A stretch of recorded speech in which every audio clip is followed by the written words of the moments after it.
right, welcome to State of Play on Mint Press News. I am your host, Greg Stoker. It is Monday evening, September 9th. And as the Biden administration vows swift action against Hamas for killing an Israeli American, the silence surrounding the death of American activist Ayşenur Eygi at the hands of Israeli forces exposes a glaring double standard. Yep, that's what we're talking about tonight. Media double standards, government double standards, hypocrisy, what actually happened on the ground, and how we can challenge it going forward. So, real quick, before we begin, let's gotta get the Patreon pitch out of the way. So, Mint Press News, unlike the BBC, will not report headlines like Turkish American killed in West Bank. By who? Who knows? And also, why do we have to bring up Turkish? Is it just because you're like trying to poison the well? So, if you don't want to see headlines like that and you want to support our endeavors here at Mint Press News, you can go to Patreon. $5 a month is very helpful.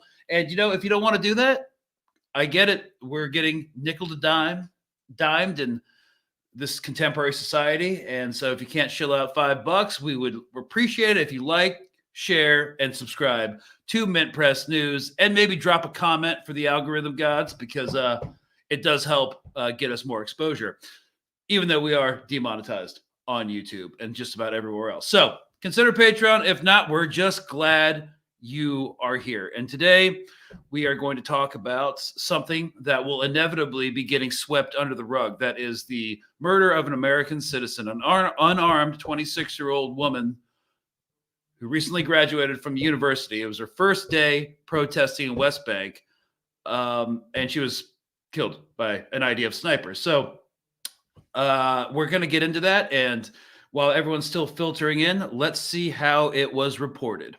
On Friday, 26-year-old Turkish-American peace activist Ayşenur Ezgi was shot in the head by Israeli forces after protesting illegal settlement expansion in occupied Beta. This comes just weeks after Israeli forces shot another American activist, Amadou Sisson, at previous protests near Beta. Despite witnesses saying the shot was taken to kill, the U.S. State Department said they are gathering more information about her death.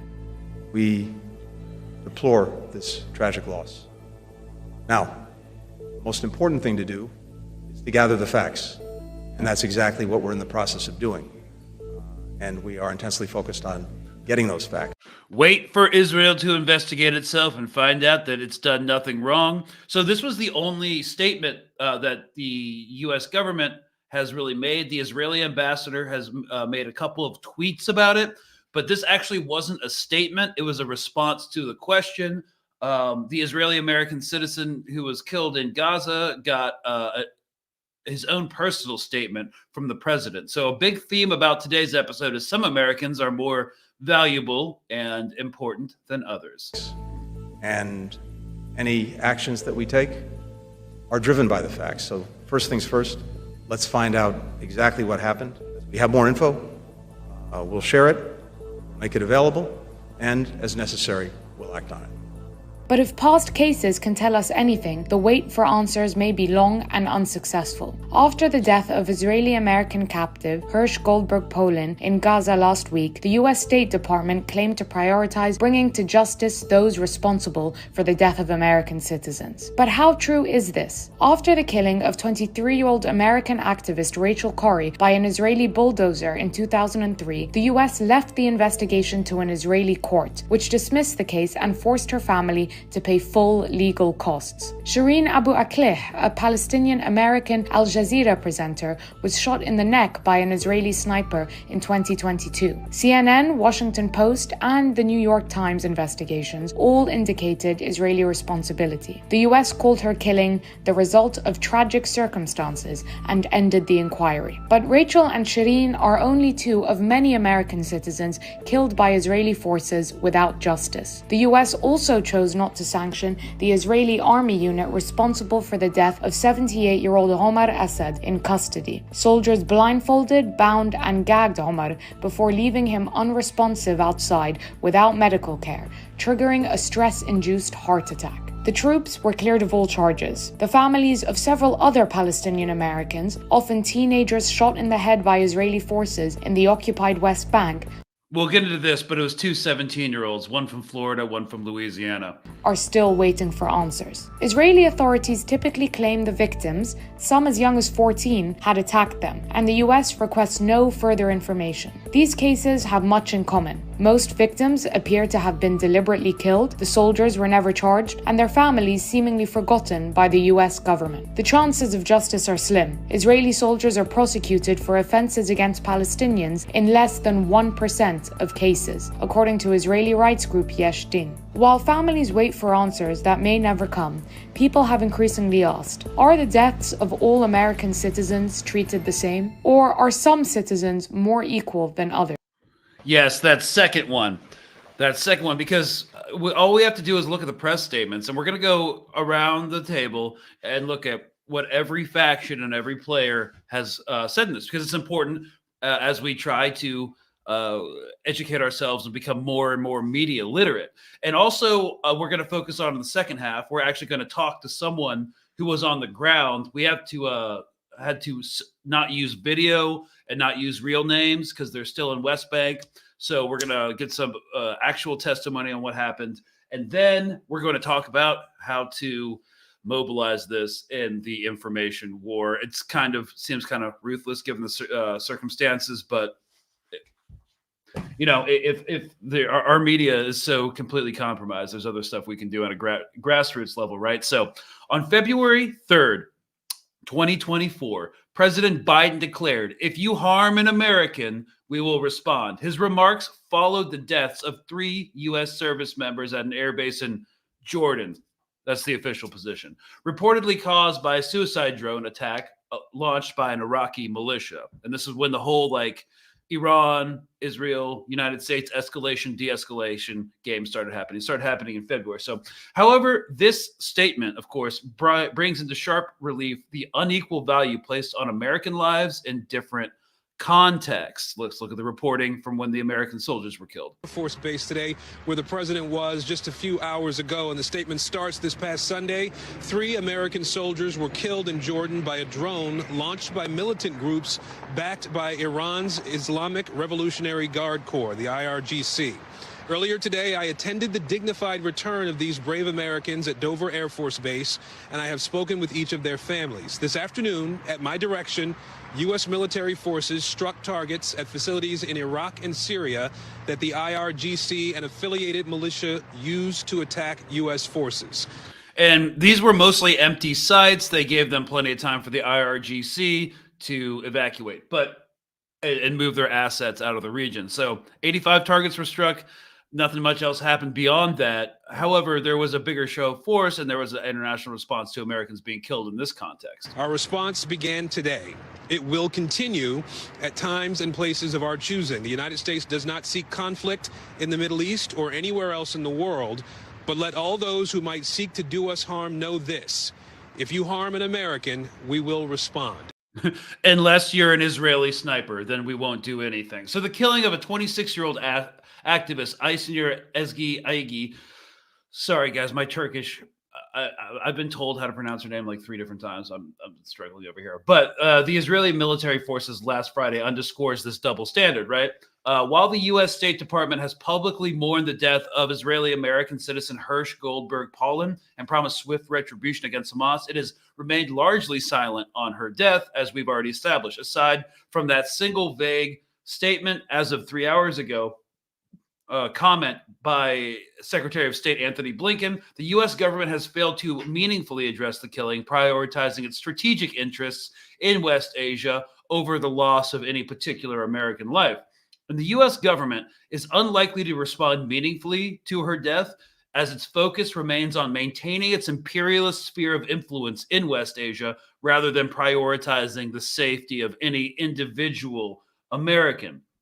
So we've already established that mainstream media has already attempted to highlight Eygi's Turkish ethnicity, subtly framing her as an other to deflect attention from the fact that she was a victim of her own country's foreign policy complicity.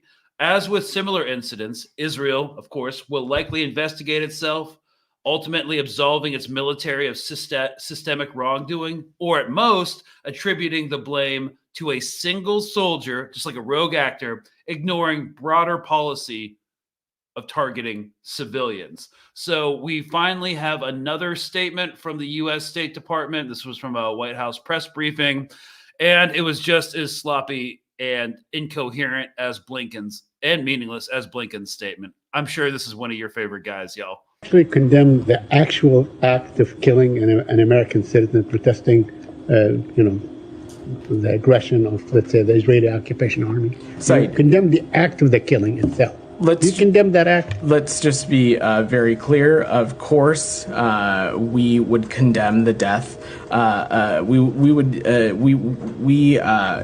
death of any American citizen is heartbreaking. But so sad. He's really torn up about it. Let's be just very precise and clear that I am not going to speculate on what transpired on Friday, as those facts and those processes are still being determined and adjudicated, and we're going to let that process play out.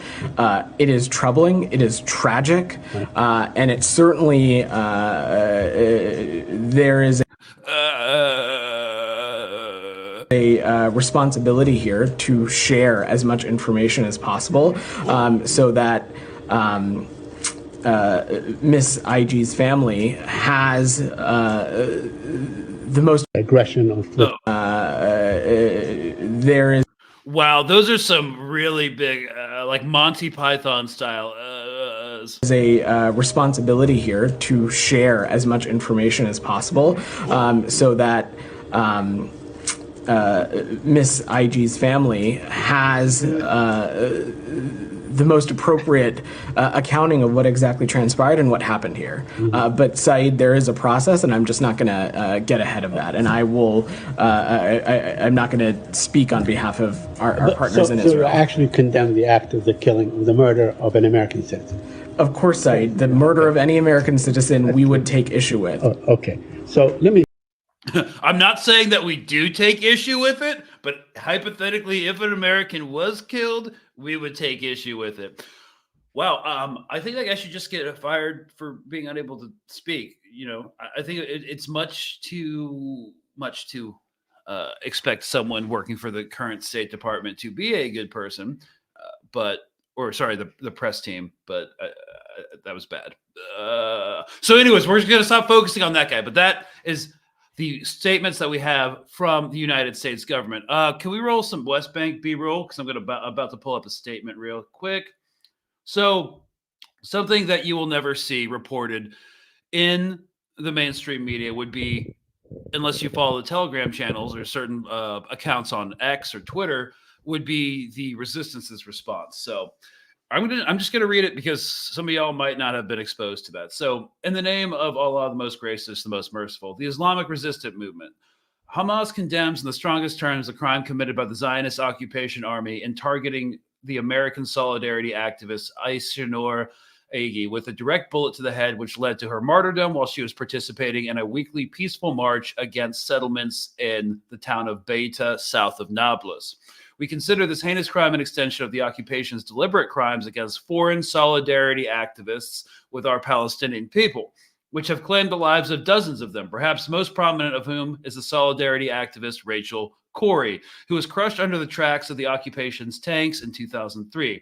These crimes continue in the West Bank with the systematic and continuous attacks on solidarity activists by the occupation army and its settler gangs, as happens in all peaceful solidarity events and marches in the villages and towns of the West Bank, threatened by settlement and Judaization projects. The Zionist extremist government and its terrorist army seek, through these crimes, to terrorize and suppress every voice calling for the freedom of our Palestinian people, or standing in solidarity with them in light of the criminal settlement and Judaization projects, and an ongoing comprehensive genocidal war against them without the official world moving a finger to stop it. We call on the international community, the United Nations, and all its political, humanitarian, human rights, and judicial institutions to act immediately to rein in the occupation government and to hold it accountable for its fascist behavior that denies all international laws. We also call on the U.S. administration to review its biased policy and support for the crimes and massacres of the occupation against our Palestinian people, which today led to the killing of an American citizen by the bullets of its criminal army. Dana says this is what the U.S. does. It's just now apparent to the whole world, shameful beyond shame. Yep. So I just thought I would represent the Resistance's press statement. You've seen that from the United States. And there's a lot of stuff we could go through, but to begin, whether they apply to international law, which they don't, and the Biden administration, as we know, will never pressure them. So instead of answering these questions, the administration will do what it has done in the past, said Khaled El-Gindi, try and sweep it under the rug. Obviously, we all agree with this. Make it go away and essentially provide cover for whatever the Israeli explanation is. This is not a groundbreaking, mind-bending quote. It's something we all agree on. The State Department report from this past Monday found it likely that Israel had used weapons supplied by the U.S. in incidents that, quote, raised concerns over violations of international humanitarian law, but concluded that Israel deserved credit for investigating its own use of force. El-Gindi said he expected a similar response in Eygi's killing. So I'm going to actually post this Intercept article in the chat because it's absurd. There you go. Yeah, it was a State Department report. So apparently we're just going to, continue to violate our own Leahy laws. Of course, why not? So we do know that Israel targets and kills many civilians in many contexts, but they would never acknowledge that. To accept the overwhelming evidence at face value that Israel is targeting civilians, including U.S. citizens, they cannot come to the realization because it would set off a chain reaction of needing to withhold military support, right? If they acknowledge that, they would have to withhold military support, issue sanctions so they can keep rationalizing and explaining it away. So there's no way that this would ever change. And just so you guys know, I'm going to bring up Kamala Harris's policy position that just came out like within 24 hours. This is from her new policy position. If you look at the third paragraph the third paragraph down, Vice President Harris will never hesitate to take whatever action is necessary to protect U.S. forces and interests from Iran and Iran-backed terrorist groups. Vice President Harris will always stand up for Israel's right to defend itself, and she will always ensure Israel has the ability to defend itself. She and President Biden are working to end the war in Gaza, such that Israel is secure, the hostages are released, the suffering in Gaza ends, and the Palestinian people can realize their right to dignity, security, freedom, and self-determination. She and President Biden are working around the clock to get a hostage deal and a ceasefire done. Yes, so she will always ensure Israel has the ability to defend itself. Again, if we acknowledge that they're killing American citizens intentionally, Leahy laws would come into effect. We would be put into the awkward position of upholding our own laws or choosing between upholding our own laws and arming Israel. So as long as we can pretend to keep pushing the ball down the line, we have to wait for Israel to investigate itself, hope the news cycle turns over a few times, and then the American public forgets about it. So they don't actually have to make a decision about whether or not Israel's doing what they know that they're doing. So yep, that's Vice President Kamala Harris's statement that was just released. I don't think you're going to see any significant changes in policy whatsoever. And furthermore, under Trump, I'm not sure anything would be different. Now, there is some pressure happening at the United Nations, but because they have more leeway in a lot of ways, the European Union and the United Nations have a more vested interest in upholding international law, because the international law is what keeps them all safe and not fighting each other and united against a burgeoning bipolar world, with China and Russia and them going forward. So real quick, let's check on, just so we can have, for the sake of completeness, what is going on and being asked at the UN.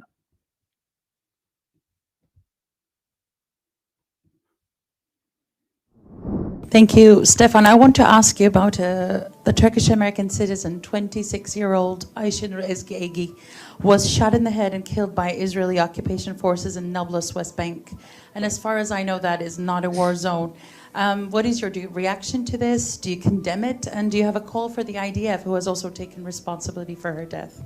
I had not heard of this case. I can tell you that we, of course, we would want to see a full investigation of the circumstances, and that people should be held accountable. And again, civilians must be protected at all times.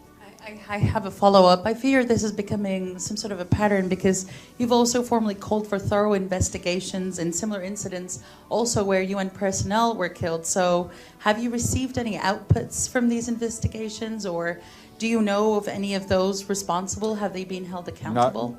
We have, in terms of UN personnel, we have not seen anything. I think a lot of these things will have to happen once the fighting stops. We have seen some movement towards accountability on the issue of mistreatment of Palestinian detainees, but we also very well know that a number of civilian casualties have not been investigated. Just to go back, do you condemn this death, like shot in the head? I need to. I don't have enough info.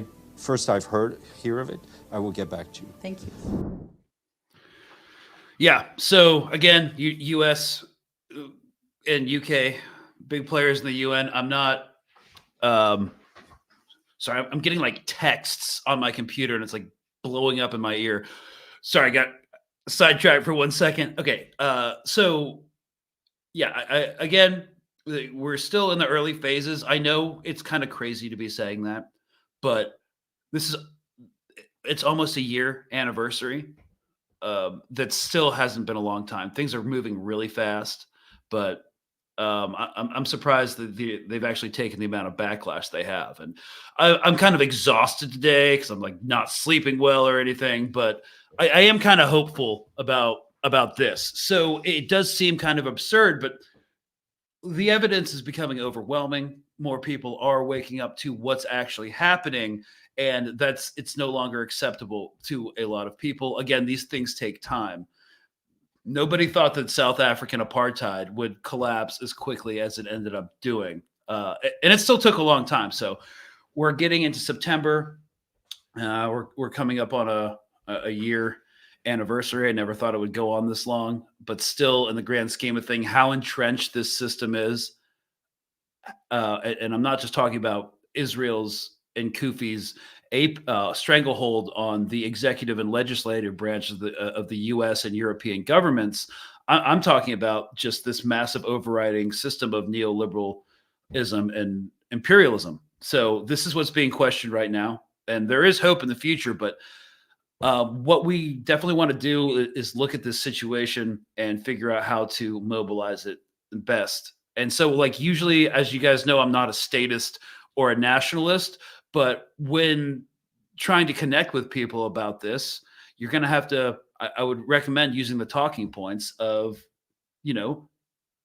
saying, hey, they killed an American citizen. What's up with the double standard? Just leave it there. And also you can spice it up with saying Israel's killed more American citizens than the Islamic State, which is true. And apparently they're terrorists. So let's please have an equal application of policy around the board.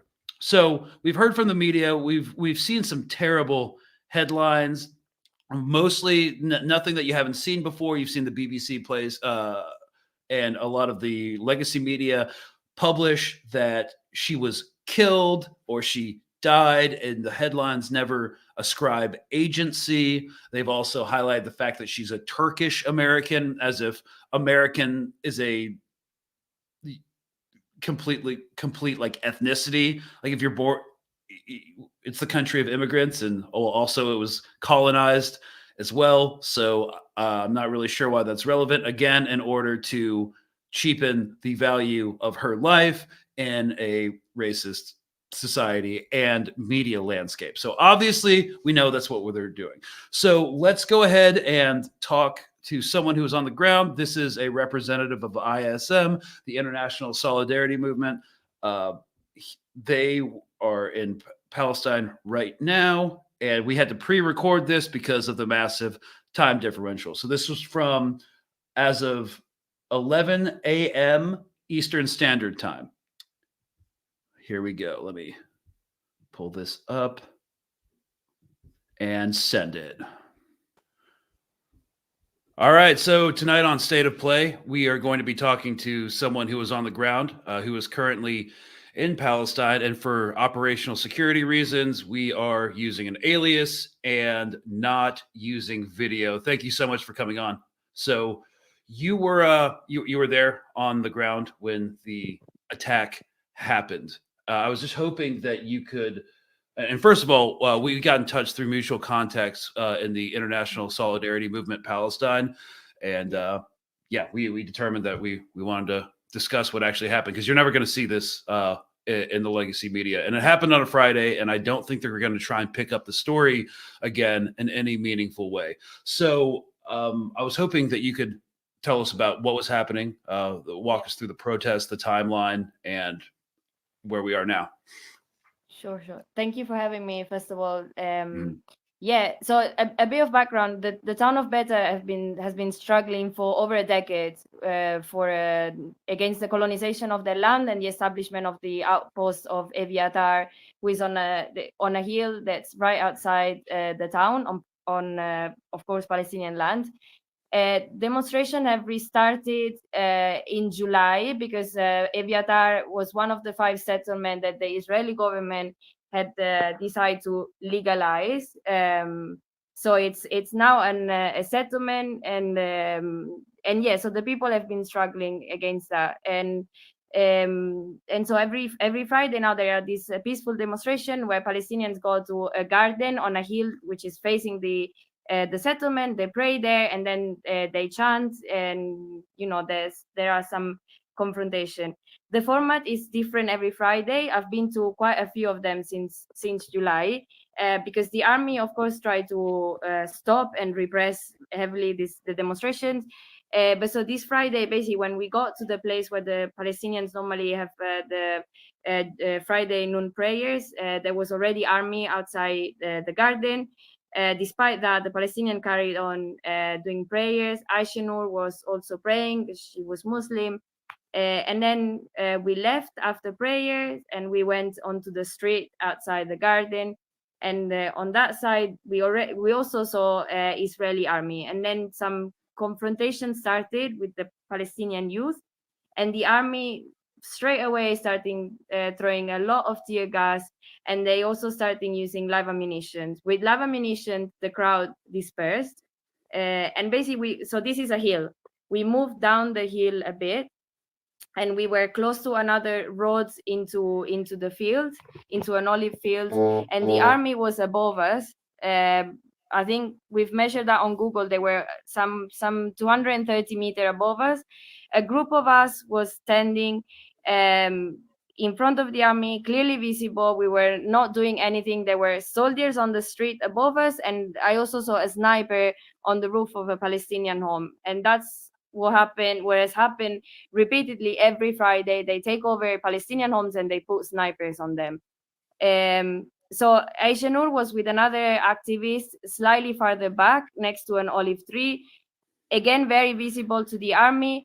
Nothing was happening in the moment when she was killed, and all of a sudden I heard 2 live ammunition rounds. One hit a metal object that then bounced and injured the Palestinian man, and the other one was a straight shot, a deliberate shot to Ayşenur's head. A second after, my friend who was with her called me. She said, Mariam, come here.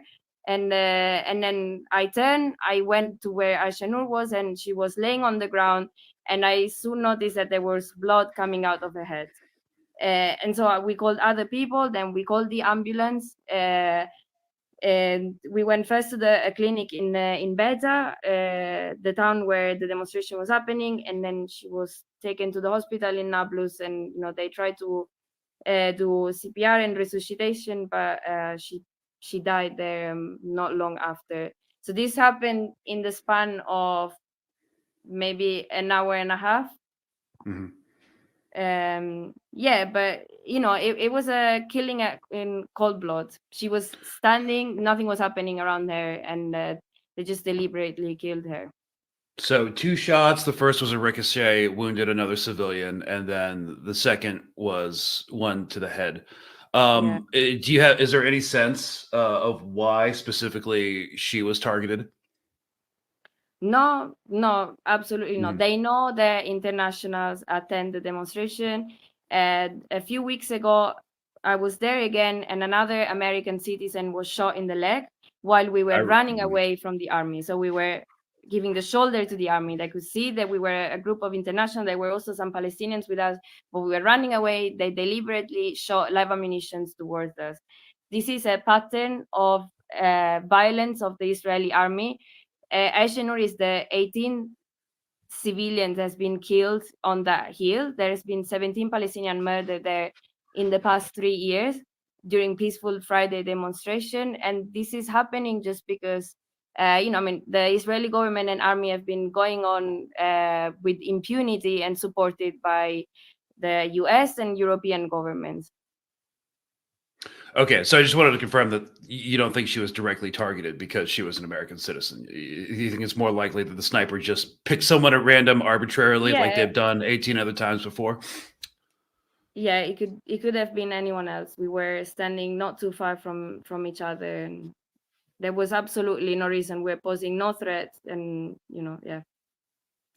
Okay, so the family was notified. We immediately realized that the media was trying to poison the well by introducing, for like in the headline title, Turkish American. So what has the response to this been within Israel? Like, what has the media landscape been portraying this event as? I mean, the usual lie, the Israeli army has put out this statement that they were responding to an agitator that was throwing rocks.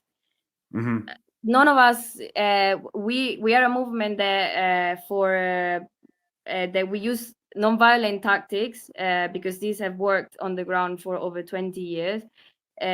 So none of us was throwing rocks, and there was no rocks throwing at the moment.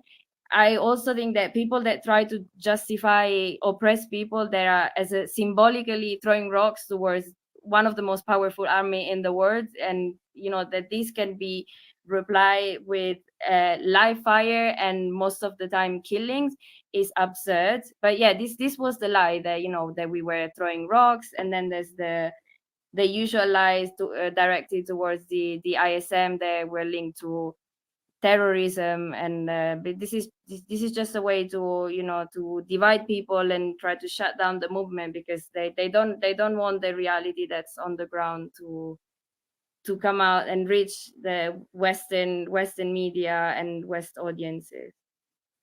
Right. And, I haven't seen any reporting, at least none that I've seen, linking the ISM, the International Solidarity Movement Palestine, to terrorist organizations. But, if they do it for UNRWA, they'll do it for anything they can. It's been an established narrative of theirs just to say anything supporting the Palestinian cause is related to terrorism in some way. So the family was notified. I think we all saw some pretty heart-wrenching clips from the hospital. I was wondering if there has been any official response, like back-channeled communication with the family from the United States State Department. We did see Anthony Blinken's response when asked 2 days ago about the killing of Ayşenur, but beyond that, we haven't really seen anything come out from the White House. So we're wondering if you are privy to anything, being in touch and being involved in the situation on the ground, if you've heard about that.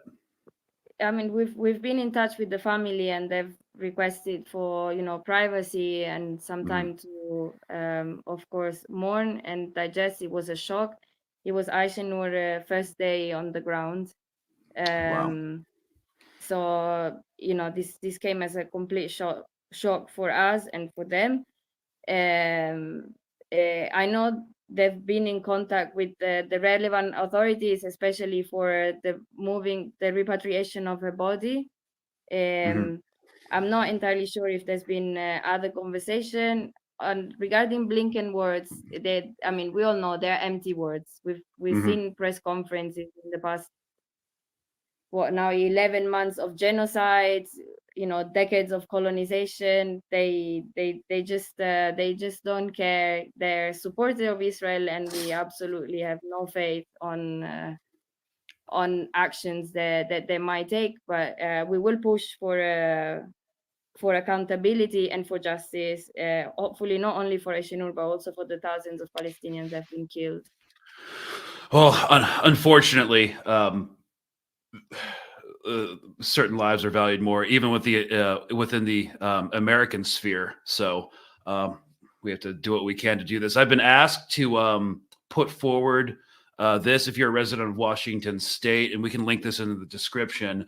Washington State elected officials request the U.S. government support an independent investigation into the killing of American Ayşenur Eygi by Israeli forces. So, yeah, if you want to check this out, the petition, if you're a resident of Washington State, again, she was from Seattle and recently graduated from University of Washington. And this is just, it might not come to anything, but it's important to recognize that since the ICJ ruling a couple months ago that Israel was an apartheid and guilty of the crime of occupation, they cannot technically investigate themselves when it comes to regarding Palestinian issues. So, is there anything else you'd like to add?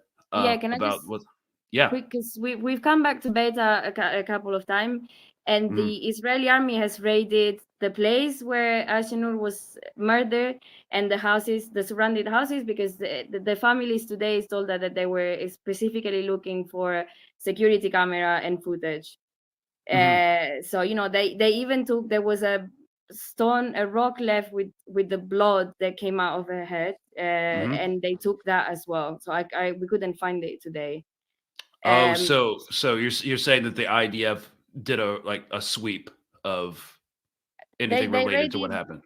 Yeah, they raided the area. I'm not entirely sure of what they did. This rock is gone, and they raided family houses because they were looking for they wanted to see the footage if there were security cameras, which unfortunately they weren't, but that's what they do. So facts, they know the facts. We were all there and no one else was armed, so that's the fact, is that she was killed by an Israeli soldier. But yeah, we will push for accountability, and hope for the best outcome. Right. And then what's your plans going forward in Beta? Are the protests still going to happen? The protests will keep going on, and the ISM has suffered martyrs in the past. We've continued our work since, and we will continue until we see a free Palestine. All right, and we will link the social media page for the ISM as well as this Washington State petition requesting an independent inquiry into the killing. And thank you so much for coming on. Really appreciate you giving your eyewitness testimony for what happened and speaking on behalf of the ISM Palestine. Yeah, thank you for having me. All right, appreciate it. Good luck. Bye-bye. Bye-bye. All right, y'all. Sorry, that was kind of an unconventional interview, being that no name was given or any video taken. But given the circumstances, we are prioritizing operational security for any activists in West Bank that I'm going to work with going forward. So, yes, someone says this shouldn't be dealt with as an individual mistake too. It's systemic. It's completely systemic. And we right now have video for the funeral that is taking place right now, or earlier today.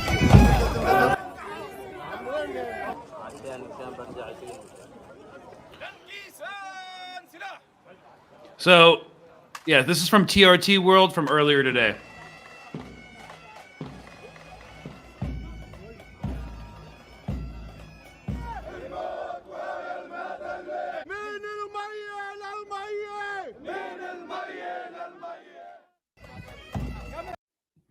All right, yeah. So I just wanted to do this episode really quick. The ISM media team supporting the family wanted to do a media push on Monday. So, yeah, I think I've been asked to read the statement. So today, our family and community are in shock and grief as we wrestle with the reality that our beloved Ayşenur Eygi is gone. Like the olive tree she lay beneath where she took her last breaths, Ayşenur was strong, beautiful, and nourishing. Her presence in our lives was taken needlessly, unlawfully, and violently by the Israeli military. She was a loving daughter, sister, partner, aunt. She was gentle, brave, silly, supportive, and a ray of sunshine. She wore her heart on her sleeves. She felt a deep responsibility to serve others and lived a life of caring for those in need with action. She was fiercely passionate human rights activist her whole life, a steadfast and staunch advocate of justice. So she had just turned 26 and graduated 3 months ago from the University of Washington, where she studied psychology and Middle Eastern languages and cultures. She was active on campus in student-led protests, advocating for human dignity and calling for the end to the violence against the people of Palestine. Ayşenur felt compelled to travel to West Bank to stand in solidarity with Palestinian civilians who continue to endure ongoing repressing and violence. As a U.S. citizen, Ayşenur was peacefully standing for justice when she was killed by a bullet that video shows came from an Israeli military shooter. We welcome the White House's statement of condolences, but given the circumstances of Ayşenur's killing, an Israeli investigation is not adequate. We call on President Biden, Vice President Harris, and Secretary of State Blinken to order an independent investigation into the unlawful killing of a U.S. citizen and ensure full accountabilities for the guilty parties. We ask the public for privacy as we grieve and try to make sense of the unimaginable tragedy that is Ayşenur's killing. So, again, the Washington State petition, if you're an elected official in any way, any capacity in Washington State, there's a petition for you to sign. So, yes, I believe Rachel Corrie was from Washington State, too. Yeah, so there you have it.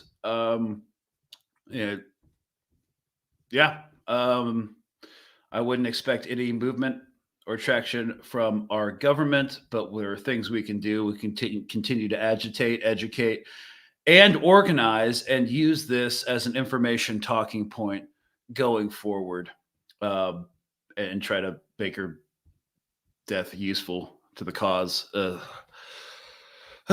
So this isn't going to end anytime soon, y'all. Remember, ceasefire negotiations are at a stalemate despite whatever the White House says. We can no longer trust them. We know that Benjamin Netanyahu is actively trying to stop this, and the gaslighting will continue, especially as this goes into a year on October 7th. So, yes, someone has just mentioned we are still waiting for Rachel Corrie's investigation. Yep, and again, this is their main tactic. So we need to keep bringing this up as much as possible because they will wait for the media to turn over a news cycle a few times and then continue to give cover for Israel. Okay, here we go. Question time, live Q&A. I know it's Monday, you know. Does Israel have any significant enforcement procedures for illegal actions by the IDF? Is anyone in prison for anything? I wonder. There are people in prison. Most of the prison cases I've seen through my own independent research has been Israeli soldiers being imprisoned for sexually assaulting other Israeli soldiers. But even then, they get off a lot too. Like, it's underreported in the IDF, but SA is a huge problem. It's a huge systemic problem as well. And again, it's been backed up and supported that less than 1% of potential crimes against Palestinians by IDF forces in West Bank are ever investigated or charged. So if you're asking if Ted Bundy investigated his own murders, no, he didn't. But didn't he represent himself? I'm not a serial killer buff, so I'm not sure, but I feel like he would do something like represent himself. which I'm sure Israel does all the time. So, did anyone bring up the ICJ advisory, re Israel being an occupation and an apartheid state, so they cannot investigate themselves? Literally no one has brought that up. Literally no. I tried to in this episode just to remind people that when it comes to the Palestinian issue, not towards like their relations with Turkey or Jordan, but when it comes to like the Palestinian issue, they cannot investigate themselves. So the fact that we're pretending like they can and we're waiting for them to do so is a farce. This is all so farcical. So it seems, despite the ICJ rulings have no teeth, why we'll be pleasantly surprised if anything comes of it. Eventually, I do think it will. But again, it's a legal case. These things take for freaking ever. So what will, and we've had IHL lawyers on this show and my own personal podcast, that nothing in international law, even if it's functioning properly, would stop this genocide from happening. Nothing would stop it. The only thing that will stop it is an arms embargo, but that's it. So if you're looking for anything beyond an arms embargo to curtail Israeli atrocity, it's not going to happen. So yes, we can be disappointed by international law that doesn't have as much teeth, that it's hard to enforce international law on states that the U.S. is giving political cover to, but it's not nothing. It is significant. So eventually people are going to have to choose between international law and supporting Israel in order to maintain Western hegemony. But they'll probably choose Israel. And so that's why this is just one of the many reasons why we're seeing the decline of an empire. What about the Canadian killed in the Gaza envelope by the IDF? Oh, what about the World Central Kitchen workers directly targeted in convoy formation, triple tapped by IDF drones and intentionally killed so that the World Central Kitchen would not send aid back into Gaza? That was back when the aid pier was still going on. So yeah, this is nothing new. So I personally do not believe, unlike Hamas's statement, that the IDF sniper knew who she was and she was like, oh, she's an American, I'm going to kill her. I don't think that's what happened. That's my opinion. It just seems completely unlikely that he would have that intelligence and that he'd be able to identify her and make the conscious decision to cause an international incident. But again, who knows? I wasn't there. This is only supposition. So boy, howdy, I'm glad they're investigating all these crimes so those records can be used in a war crimes trial later, she said sarcastically. I mean, it will eventually, I believe, if war crimes trials ever do happen, which I think they might, but not anytime soon. And yes, these will be used as precedent. So the whole society is beyond sick. How do you rehab that? Can you? I don't think so. Well, hey, looking at me, you can probably tell like some of my family's German. I'll just say this. That society hasn't really rehabbed. Have you seen what's happening in Germany right now? See, these fascist ethno-supremacist ideologies aren't going to go away. How do you rehab the society? Well, the Reich didn't last. You know, maybe Israel, the Israeli regime, will not last, and we'll see a different government, hopefully a one-state solution. But Zionism, like radical Zionism, is not going to go away. It's just not. People may disavow it for a time. People may deconstruct it and walk away from it. But the overriding ideology that's allowing for the ethnic cleansing and displacement of the Palestinian people is not going to go away anytime soon. Definitely not within our lifetime. And hell, National Socialism is making a comeback in Germany. Like, I don't have much hope for it ever, like, truly rehabbing. So, Christina Turner, what about the Afghanistan report that failed to mention Trump's part? I don't know if you guys read the recent Afghan report. I haven't read it in its entirety, but I guess her point is that the negotiations for the withdrawal with the Taliban were begun under the Trump administration. So Trump planned to pull out as well. He started the whole process, and he started the whole process because he thought he was going to be able to implement it in his second term. This is just a political talking point. They both heard the same thing from their political advisors. It's like, hey, if you're not going to start pulling out of Afghanistan, whoever still is in possession of Afghanistan is not going to become president again. So I think that's one of the reasons why he pulled out, and the fact that he's criticizing Biden for pulling out irresponsibly. I think there would be just as much flack to go around if Trump would have pulled out just as irresponsibly as Biden. So it's just a political talking point, whatever.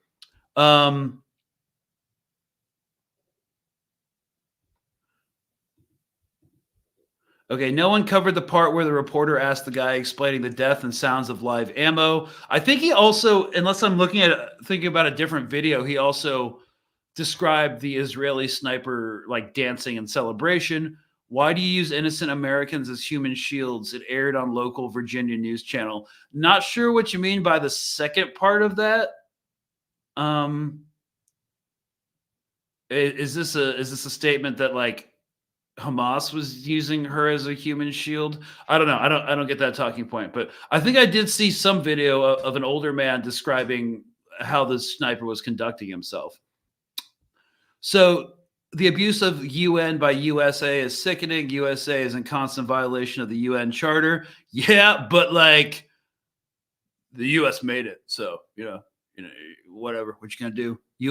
It's like that Chappelle skit from like back in the day. I don't know if you guys remember Black Bush. He's like talking about the UN, saying like you can't go into Iraq, and he's just like, "You and what army?" It's a funny skit. Also not completely inaccurate between like how our system works. Greg, is this Miriam, the press member? Nope. Again, this was an alias. We're trying to protect the identity of activists, given the fact that they're shooting American citizens in the head and Palestinians more and more and more now. So, yeah, we were put in touch by mutual contacts. But that's about it. Yeah, I will not on this show show the face or identity of anyone currently in West Bank speaking out against Israel's occupation, because that seems irresponsible to me, especially since I'm probably observed. Like one of my first things I did on social media was start beefing with an information operations officer who had a social media account. So I'm like, there's no way I'm not on a list. So, where's the number of Americans killed by Israel? I don't have an exact number. One of my buddies is a data scientist. I don't know if you guys know Travis from Colonial Outcasts. I might ask him to compile a list, because you have to incorporate like a lot of stuff. You have to incorporate like USS Liberty, and you got to go back a while. So Pal Action Gal here, 10 out of 10 every time. Hey, thank you so much. Appreciate that. Is the genocide being committed because Washington is preparing for war with China? Nope. I actually think that one of the reasons the U.S. State Department actually wants this to end is because they're trying to do a geostrategic shift to deal with China. And they can't do that while they're still bogged down with a potential war with Iran over the Middle East. So like they don't want this. This is counter to like 15 years of U.S. geostrategic planning. So I think that it has nothing to do with it. In fact, it's really counterproductive for America's long-term plans to isolate and degrade China. So wouldn't it be nice if the Justice Department did as the State Department does and ask criminals to investigate themselves and report to jail if found guilty? Yeah. Yeah. I think, first of all, I'm just going to go way off the rails here and say our judicial and prison system is so broken that I don't think anything's really going to fix it. But hey, thanks, y'all. I think that's the end of our questions now. Thanks, y'all, for listening. I don't know, just remember what happened here and keep using it as a talking point and an avenue to talk to your uncle and educate him about what Israel is really doing. That's the least we can do. So thank y'all so much for listening. We will be back Thursday with something. I have no idea what it's going to be about, but the news cycle is so crazy that I'm sure it will be something unpleasant. So you guys have a great Monday night, and I will see you later in the week. Thanks y'all so much for listening. And again, we are on Patreon. And if you don't want to do Patreon, you can still like, drop a comment after the live ends, and share it, subscribe, or whatever. It's all very helpful. Thank you all so much. See you on the next one.